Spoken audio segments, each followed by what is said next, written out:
Bad Boy 3, may Bad Boy 4 pa po eh. Yan po yung... Una po, maraming salamat sa nag-iisang Diyos. Pangalawa, siyempre po sa Viva. Maraming salamat po sa Viva Films. At sa Gun Store, maraming salamat po.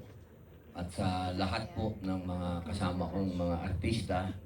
Yung iba po, 2014. Buti na lang, nagkita-kita pa tayo ulit.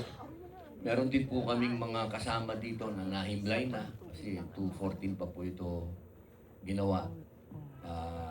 Siyempre po, malaking bagay na naituloy po namin ito. Dahil ito pong Bad Boy, hindi lang po ito Bad Boy 3, may Bad Boy 4 pa po eh. Yan po yung inahanda na namin. Kasi naniniwala po kami na ang Bad Boy, istorya talaga ng Pilipino.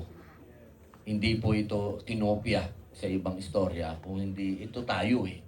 Kailangan ibalik natin yung mga istoryang may kinalaman sa bansa natin.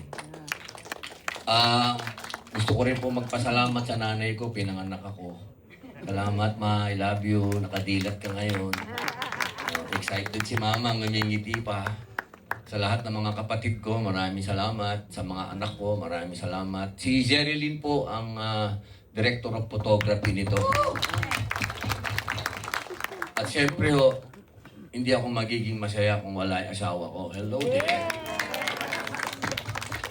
Huwag ka magselos, anak ko na ito. Siyempre, maraming salamat sa mga taga Bicol sa aking